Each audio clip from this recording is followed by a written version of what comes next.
এই আদর্শ স্কুলে সারা রাত ভরে ট্রাকে ট্রাকে আওয়ামী লীগ দোসরে এসে উপস্থিত হয়েছে। সারা রাত্রে ভিডিও ফুটেজ আমি দেখেছি। সারা বাংলাদেশ থেকে অস্ত্র কালেকশন করে এই আদর্শ স্কুলে ঢুকিয়েছে আমাদেরকে মারার জন্য। আমরা নিপীড়ন নির্যাতন সহ্য করে গুলি খেয়ে ইট নিয়ে যুদ্ধ করেছি ওদের বন্দুকের নলের বিপক্ষে দাঁড়িয়ে। আমাদের অস্ত্র ছিল কি? আমাদের অস্ত্র ছিল ইট ছিল আমাদের অস্ত্র। 1971 সালের ওই স্বাধীনতা যুদ্ধের সময় দেখেন 303 রাইফেল স্টেনগান দিয়ে ওই পাকিস্তানের হানাদার বাহিনীর সাথে আমাদের মুক্তিযোদ্ধারা যুদ্ধ করেছে, ইট দিয়ে যুদ্ধ করেছে। ভাইরা, এই আন্দোলনটা অনেক কঠিন। যারা না করেছে, না ছিল, তারা উপলব্ধি করতে পারবে না। যারা ছিল না তাদেরকে বুঝাবেন যে আন্দোলনটা কত কঠিন ছিল। কারণ এই আন্দোলনের মেন ভূমিকা দায়িত্ব ছিল বিএনপি ভারপ্রাপ্ত চেয়ারম্যান জনাব তারেক রহমান। জুলাই আন্দোলনের ফসল আমাদের বিএনপি ভারপ্রাপ্ত চেয়ারম্যান জনাব তারেক রহমানের ফসল। কেউ যদি এসে বলে জুলাই আন্দোলনের ফসল তাদের, ভুল। কারণ 16 বছর নিপীড়ন নির্যাতন সহ্য করে এই দল লাস্ট পর্যায়ে এসে জুলাই আন্দোলনের ফসল তৈরি করে বাড়ি ফিরেছে মায়ের কোলে। আমাদের ভাইরা, আপনারা দেখেছেন ত্যাগের কথা বলেছে অনেকে। ত্যাগ কি জিনিস? আমাদের শহীদ রাষ্ট্রপতি জিয়াউর রহমান পরিবার জানে ত্যাগ কি জিনিস।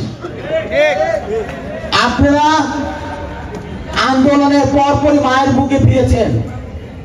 আমাদের বিএনপি ভারপ্রাপ্ত চেয়ারম্যান 6 মাস পর আমার দেশ নেত্রী বেগম খালেদা জিয়া তার ছেলের মুখ দেখতে পেরেছে। এক ছেলেকে সে হারিয়েছে এই স্বৈরাচারী সরকারের ক্ষমতা থাকাকালীন সময়। আমার বিএনপি ভারপ্রাপ্ত চেয়ারম্যান তার একমাত্র ভাই তার লাশের জানাজাও দিতে পারে নাই, লাশটা ধরে একটা কান্নাও করতে পারে নাই। আমার দেশ নেত্রী বেগম খালেদা জিয়া সেদিন লন্ডনে গিয়েছে, আপনারা দেখেছেন, তার ছেলেকে সে জড়িয়ে ধরতে পারে নাই। কারণ এই স্বৈরাচারী সরকার এর কারাগারে থেকে আমার নেত্রী দেশ নেত্রী বেগম খালেদা জিয়ার এক হাত প্যারালাইসের মতো অবস্থা, তার ছেলেকে সে জড়িয়ে ধরতে পারে নাই। আপনারা উপলব্ধি করতে পারেন কিনা আমি জানি না, কিন্তু এই ছবি দেখে, এই ভিডিও দেখে অনেক বিএনপি ত্যাগী নির্যাতন কর্মীদের চোখের পানি পড়েছে। আপনার আমার দেশ নেত্রী বেগম খালেদা জিয়া হাত উঠাতে গিয়েও কিন্তু পারে নাই। নিপীড়ন নির্যাতনের কথা বলেছেন, জিয়া পরিবারের মতো নিপীড়ন নির্যাতন কেউ সহ্য করে নাই। আপনাদের অনেকে এই অনুপ্রবেশকারী এই হাইব্রিড ডনেরা অনেকে এই স্বৈরাচারী সরকারের পতনের পর বিভিন্ন দখলদারিতে ব্যস্ত। আমার দেশ নেত্রী বেগম খালেদা জিয়া, আমার বিএনপি ভারপ্রাপ্ত চেয়ারম্যান কোনো সম্পত্তি ঢাকা শহরে নাই, 1 ছোটা জমিও তাদের নাই। তারা ইচ্ছা করে কিন্তু অনেক কিছু পারত। 3 বার সে প্রধানমন্ত্রী ছিল।